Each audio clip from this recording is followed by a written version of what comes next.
Hey people, CzarThwomp here, and welcome to episode 25 of the Greatest Attorney 2 Resolve. Last time, we visited Stronghart, and we learned that basically Ryuunosuke is allowed to basically practice law once more.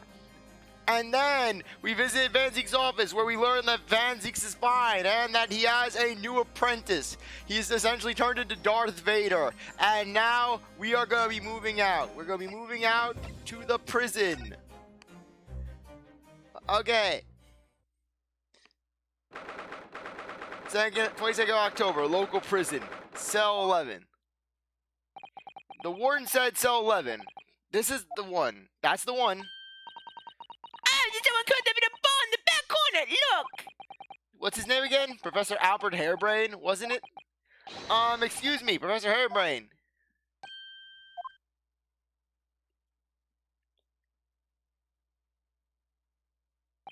Who are you? I'm Ryuunosuke Naruto. I'm a defense lawyer. A lawyer!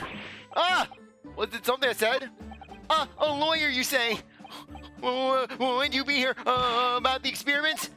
Are you going to defend my hypothesis? Please, you have to defend my hypothesis. If I get shanked in this prison cell, I need to know the hypothesis lives on. Your hypothesis? Sorry, I don't... Yesterday's demonstration! That demonstration was, that magnificent demonstration was, it was an out-and-out success by anyone's calculations. But despite that, no one listens. No lawyer believes in the science. When it's explained, they all leave at high velocity.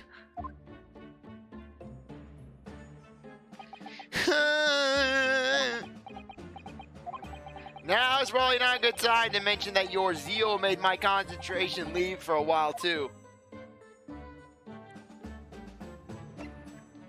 Okay, converse.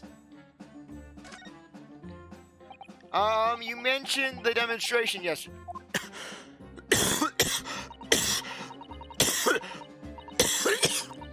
Sorry. The papers have called it a spectacular failure. After all, a man died in the explosion, didn't he? Yes! You can interpret the results that way if you really want to, but on the plus side, it works as a death laser! Well, I suppose in the strictest sense, the experiment was a failure, but at the same time, it was a great success! It's a doomsday weapon! You've lost me. I saw it with my own eyes, right there in front of me. Mr. Assman was spontaneously disassembled! Until then, everything was going exactly as my calculations had predicted. At that point, he should have been beamed to the Crystal Tower by instantaneous kinesis. However, the machine exploded and Mr. Assman in fact perished. Yes, I can't deny that part of the experiment was a failure. So what you're saying is the large explosion that killed Mr. Assman was an accident, correct? But the big was that had you arrested on suspicion of murder. I was responsible for a man's death. That is the immutable truth here. And for that, I wish to be punished. At once! But just don't throw me in the public prison, please. I won't survive there. But... Murder? Never in a million years. It was an accident. Simply an accident. I see. Harley and I were talking this morning, you know. He said the situation would change completely depending on whether it was treated as an accident or a murder. How exactly? Well, if it really was an accident, then the professor's machine would be kept in protective custody. On what grounds? Yes, it was newly established here in Britain. The Special Dispensation for Scientific Equipment Act. That one passed me by. But if the case is treated as a murder, then they'll say so. They'll say my machine was the murder weapon! They'll say it was a murder machine! And they'll be able to pour over it as much as they like. If they examine it in detail, they'll find out how it's made, and then they'll turn it into a doomsday weapon! And then Van Zieks looks at the notes for the machine. Interesting. Out of curiosity, could we use this against the Nipponese? Then they'll be able to copy my idea. My precious hypothesis will be stolen. The machine must be productive on that at all costs. That's why it's imperative that this whole incident is shown to have been an accident in tomorrow's trial. I see now. It's today's kinesis, and I'm feeling some pressure by my eyes. So in short, there was a terrible accident at the Great Exhibition Showground yesterday. Yes! Or rather, no, the devil's in the details. Strictly speaking, there was a terrible explosion! Sounds the same to me. You were never going to buy for this in today's kinesis, weren't you? How fascinating! Humans, like all matter, are made up of particles that are held together by electrical bonds. So it must be possible, using a sufficiently high voltage, to break those bonds and beam the particles through space. That's it in a nutshell. That's my idea, you see. That's my amazing hypothesis. Gosh, that's unimaginably high-level science. Oh, but dare to imagine it, dare to dream of such incredible technology. Just think, one moment I could be here in this cell, and the next, I could be in the Great Exhibition again. Well, yes, that would be incredible. And the next, in the mere blink of an eye, I could be at the Great Parisian Theater, say. The possibilities are endless. Oh, the vast planet would be within reach. So no more hiding in wardrobes on rocky seas for 50 days. I don't mean to see it like that. What do you mean, Iris? Well, if you could travel anywhere in the world instantaneously, the planet wouldn't really seem vast anymore, would it? I think it would be like a trunk. My word, that's exactly right. This child must perish. You touch me, I will pop a cap in your ass. Where are the implications? What does this mean? Oops, that got Professor Bunny Brain really worked up by the looks of it. Clearly, this is yet another case of just because you can doesn't mean you should, I suppose. The point is, my calculations are flawless. The science works. But without a practical demonstration, it means nothing. And that's always the fly in the ointment. Because practical demonstrations cost a lot of money that young scientists like you don't have. That's exactly it, yes. Ernie's always complaining about it. He says the government should invest more in science. Well, to be fair, I did originally go to Van Zieks. I was asking him for a loan, for a grant, but he really wanted to more or less invest in different kinds of science. He was saying it was either for knowledge or it was nothing. Well, anyways, I bumped into him again at the right time. I met the well-known investigator, Mr. Assman. The victim who died in yesterday's terrible accident, you mean? The victim. The full name of the man who died in yesterday's accident was Mr. O.D. Assman, wasn't it? What exactly was your relationship with the man? He first visited me in my laboratory in Germany a year ago now. He said he wanted to invest in my immaculate hypothesis. I thanked my lucky stars. I see, so you hadn't really known each other until then. Money for scientific research. I'm so envious. I have to extort out of people. I have to extort out of Gregsy every month. As far as I was concerned, the man was an angel. Oh, really? An archangel, even. He was prepared to fund a practical demonstration of my hypothesis for presentation at the Great Exhibition. And if that went well, I could expect additional financial support for my research from the British government. Mr. Assman provided me with the money and an exceptional engineer. He produced a machine to my precise specifications. But then your dreams were blown to dust in one enormous explosion. As you can see, I owed everything to Mr. Assman. I would never, ever have thought of taking the man's life. Well, he seems genuine enough. I don't think he's lying.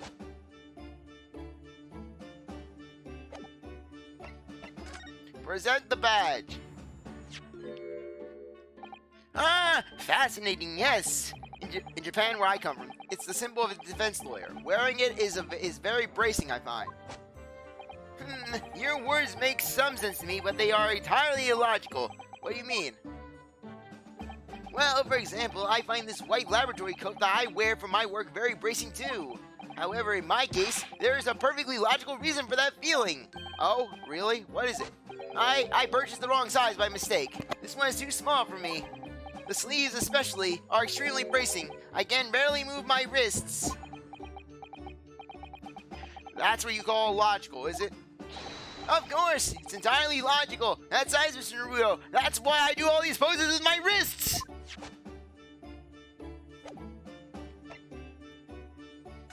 Okay. Present the article.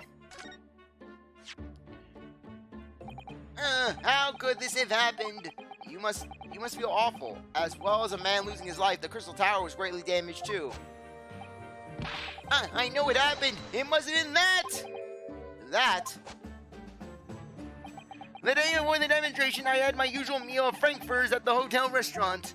When I paid the bill, they gave me 3 shillings too much in change. But instead of saying anything, I just slipped the coins into my pocket. They're still there now. I'm facing the wrath of God. God is punishing me for having too many shillings. This is blood money. It's divine retribution for my wrongdoings. That's what this is. For a scientist, he has some very illogical antidotes. Long and illogical.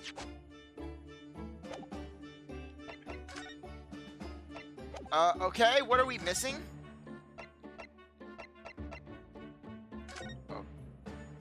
Okay, I don't think we're missing anything else. Okay, anything else here? Yeah, we've already talked to him. Did I miss something with Van Zieks? Curiosity? Okay, examine. Okay, am I missing anything? Nope. Okay, what am I missing? Check that. Check you. Okay, I don't know what I'm missing.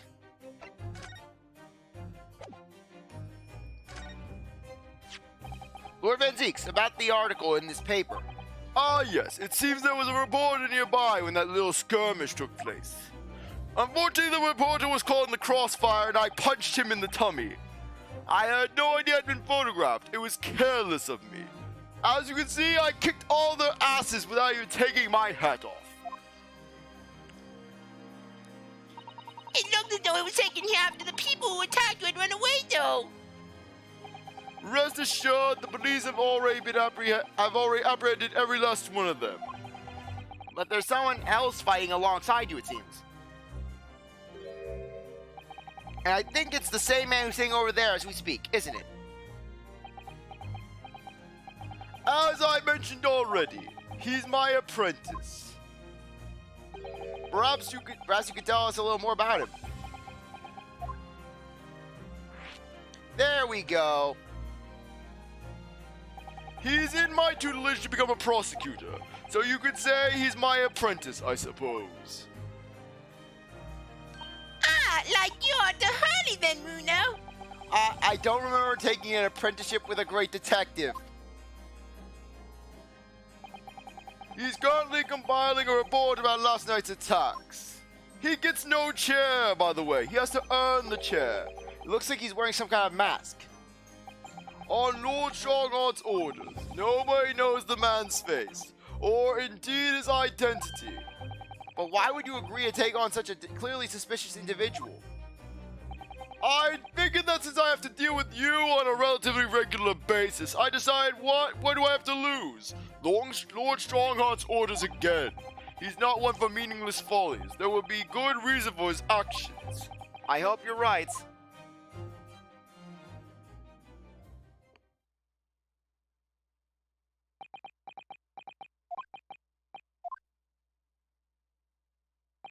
The task is complete. Good. In that case, you can collate all the briefs. That's right, I don't order my pages because I have you to do it for me.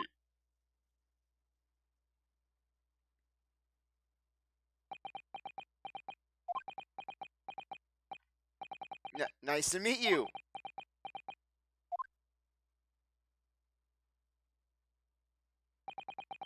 Back to work again. That was really strange, though. I never met the man before. I didn't even know he existed, and yet somehow it didn't feel like our first encounter. Don't bother trying to converse with him. He says nothing to anyone from outside this office. Lord Strongheart has strictly forbidden it. Oh, I see. Why are you so interested in my apprentice anyways?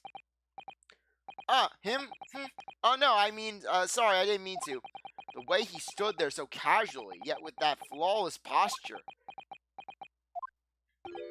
It couldn't be.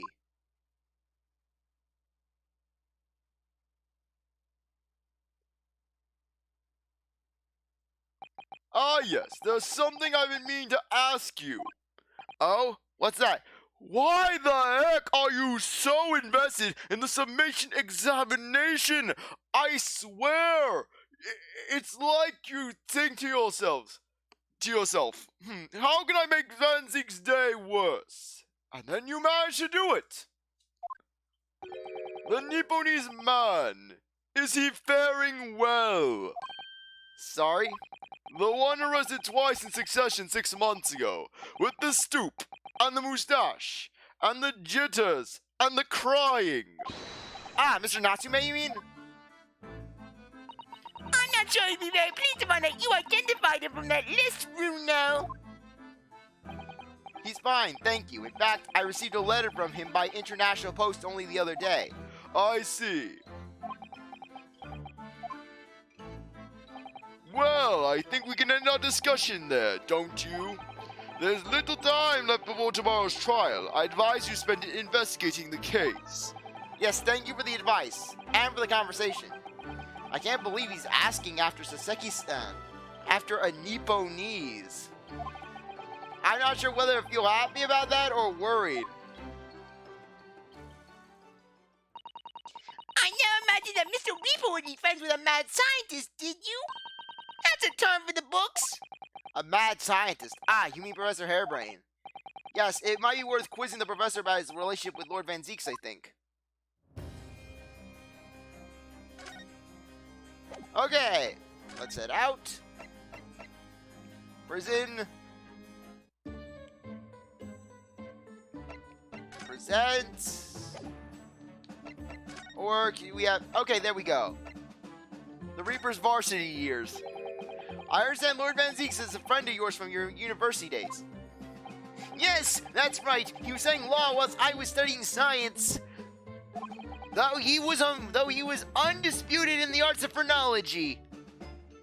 What was he like back then? He had an interest in phrenology and talking about race theory. A good question. Unassuming, gentlemanly, and all-around nice fellow, really. Sorry, I think you misheard me. I'm talking about the cold-hearted, merciless prosecutor, Barak Van Zieks. What was he like when he was at university? Talk about a leading question, Ryuno. As I said, an unassuming and extremely pleasant gentleman. After all, he is the little darling of the Van Zieks family, with all its great aristocratic origin. I didn't realize he had quite such a noble blood. Little darling?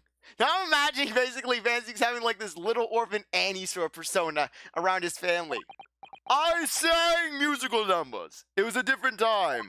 It was a bit of a shock when I came back to Britain and learned what he'd become.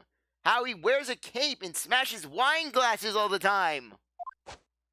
The Reaper of the Bailey, no less. I knew that one time he dressed as the Grim Reaper for Halloween, it was going to go downhill from there. I knew it. Yes, that's right. I did hear, though, that there was a very big event in his life that completely changed him after graduation. Really? What sort of event? I'm sorry, but I don't know anymore. I was in the country at the time. I was in Germany already. Oh, yes, of course. If he's heard all about the Reaper, I really don't have the heart to tell him that Lord Van Zieks will be the prosecutor in court tomorrow.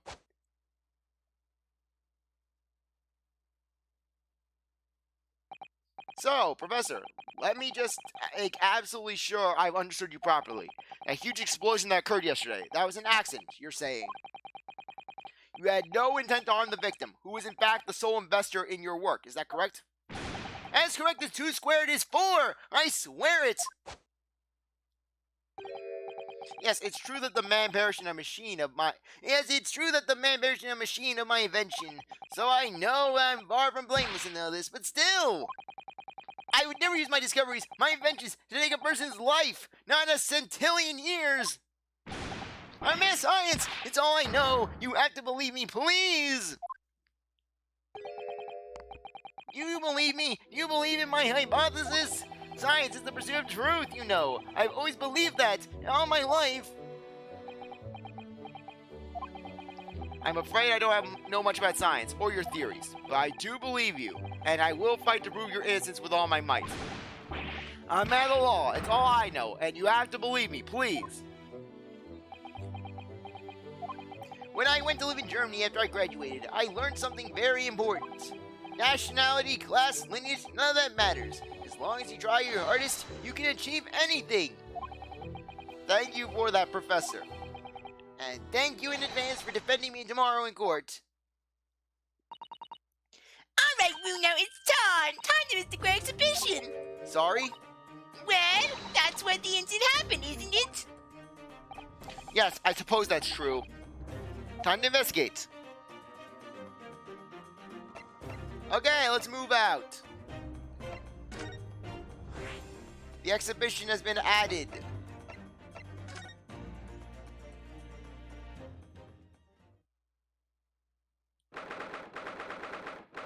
Twice of October, the Great Exhibition Grounds. Foot of the Crystal Tower. Ugh, the showgrounds are a little too big for my liking. We've been walking around in dense crowds for 2 hours now, and I felt myself swooning 3 times. There are a lot of people on there. I've almost got been trotted 3 times on, too. Yeah, Iris getting trampled in a crowd of people. Those people don't know who they're messing with. Iris will find where they live, and she will burn their houses down to the ground. Be careful, won't you, Iris? Don't let go of my hand. Iris then gets swept away into a sea of people. No! And then Iris is just gone forever. We finally made it through the throngs, though, by the look of it. Here we are, underneath the public experimentation stage, where the explosion happened yesterday.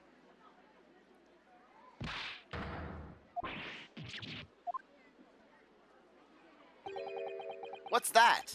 I can hear voices from up on top of the stage. It sounds like an argument.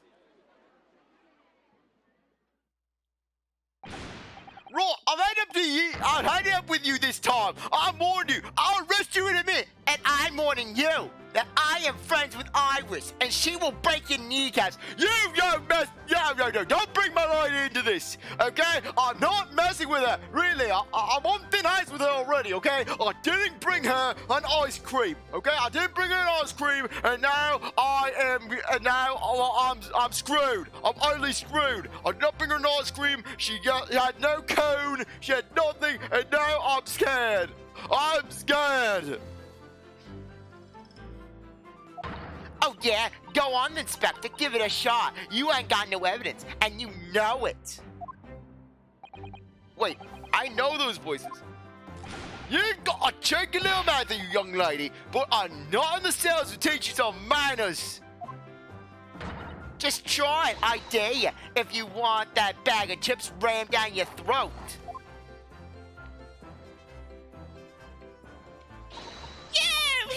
You, Gregson, what are you doing up there? Yeah, Gregson is terrified. He's running down the stairs. He pretty much falls down the stairs. Ah! Ah! It's you! Here! You're here! Here you are! You here! Your ladyship! Please don't break my kneecaps! I need them to walk! How are you, your ladyship? I hope you're doing well, your ladyship. Does that make her 3 times a lady? I'm not with I'm totally busy everywhere. Kill the people, Gregson. Kill them all. I wanted to ride a balloon, but there was a 3-hour queue. Iris uses the police to get herself a balloon ride. I swear, where does the Iris iceberg end? I swear, just tip of the iceberg. Iris basically gets Gregson to basically bring her snacks. Middle of the iceberg, Iris gets Gregson to basically allow Ryuunosuke to investigate crime scenes and give out evidence. And then bottom of the iceberg, the deep, dark abyss of the iceberg, Iris kills a man, Iris kills 12 people, and Gregson covers it up. They got hit with a baseball and places the baseball down. Unbelievable! I'll have a word for you at once, your ladyship. I will arrest them all. There, you'll be back as high as I got in no time once I pull some strings for you. Tobias Gregson, a.k.a. Sulky Sulkerson, and Big Brother Sulky as an inspector at Scotland Yard. Until recently, he was suspended from duty, but it would appear he's back in action now. He's actually quite well known, appearing as he does in the adventures of Sherlock Holmes. And for that reason, he can't say a word wrong to the story's author, Iris, because she will break his knees with the shovel. That's why Ryuunosuke's office has the shovel, because that's Iris's persuading shovel. But there are limits, surely, or there should be. Watch its own, Sean! Sorry. What is it? Don't tell me you're in this case. Yes, I'm acting for the defense. So we're here to investigate. Dear me, that's the situation, is it? Is it really that troubling? A measly $5 bob. Is that how you got? I could extort more at you. I'm extorting more.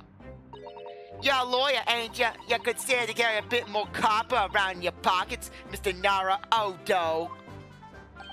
What? Hey, that's my last bit of spending money, that is. Mine now. You can have it back, but I'll have to charge y'all for the bother. $3 bob. This is Gina Lestrade, a pickpocket or diver, born and bred in the East End of London. In the case that led to my own suspension 6 months ago, this is the young girl I was defending in court. What's your problem, Odo? Diver, pickpocket, what with all the name calling? I can read your mind, that's right. You want a bag of chips ran down your throat and all, do you? I'll do it to all you. I thought you were proud to be a diver, Gina. You were just arguing with Inspector Gregson about it, weren't you? I assumed you've been up to your usual tricks here at the showgrounds. That ain't no way to talk to a lady, Odo. Half a year's a long time. People can change. I'm an apprentice now. Learn to be a Scotland Yard detective. That way I can be dirty. So you'll have to call me what everyone else does. It's Inspector Lestrade now. Inspector? That badge is homemade, surely. The Inspector boy isn't entirely accurate. No one goes to that. Well, what it was anyways, investigating is off the cards for all of us. What's that supposed to mean? Right, well, I'll be back up top. You hold the phone down here, alright? Right, sir. This raises a lot of questions. Okay, let's examine everything before ending things off. Ah, it looks as though somebody dropped something behind the tree just here. Dropped or hid? What is this? Some kind of part of the machine that exploded? Maybe it could have fallen from the platform above in the blast flaps. What's going on here? Oh, nothing. I think I'll hang on to this just in case. A series of contraptions has been added. The Crystal Tower. The Crystal Tower. It's certainly an apt name. It was built to be the focal point of the exhibition, and it definitely is, being so tall and with all that glass. I can't imagine a building like this ever being erected in Japan. There are lots of exhibits inside the tower as well, apparently. Of course, there's an observation deck, but there's also an art gallery, a zoo, and a museum. But I heard you have to queue for 3 hours just to get through the doors. Well, at the moment, the shattered glass from the failed experiment may well be the biggest draw. And thanks to that accident, the whole tower is shut. Suddenly, it's not the crystal tower anymore, but the crystal glass shower. Apparently, everyone's talking, taking the skies down to look down at the disaster from above instead. But there's a 3-hour queue to go in the balloon now. Now if Big Bruv Sulky has anything to say about it.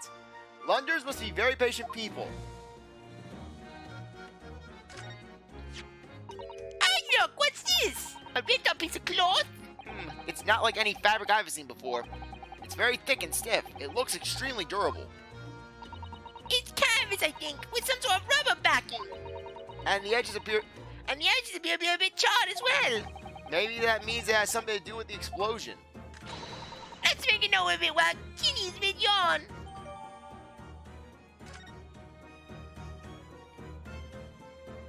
Okay, anything else? Surprisingly small crime scene. Okay. Nothing.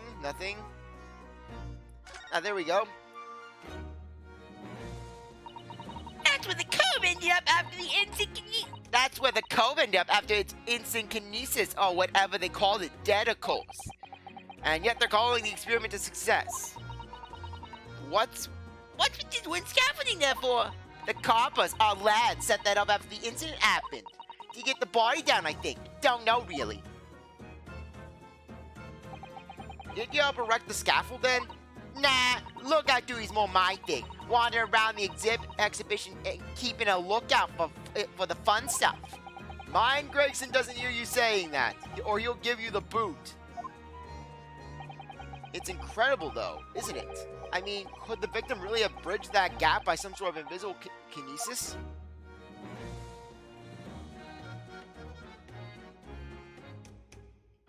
Hot air balloon. I've been meaning to ask you for a while now, but what are those funny round blobs floating in the sky? Ah, they're the flying balloons I've been talking about. I want to go up in one so much. And rain chaos from above. I read about situations like this in a magazine about strange phenomena. Creatures from outer space coming in round flying objects to attack Earth. What? I suppose inhabitants of other planets are bound to be interested in the Grey exhibition. This is it, Iris! It's happening! Are we sure that Ryuunosuke is Phoenix's ancestor or Larry Butts' ancestor? It's not. Don't worry. I'll explain it all to you later over a nice cup of tea, Bruno. Okay. I think now would actually be a good time to end things off. Anyways, I really appreciate that you stuck around to watch this episode. You're a great viewer, and I'll be going for the next one. If you like this video, like, subscribe, comment, share, do whatever you want. I'll see you next time. Bye.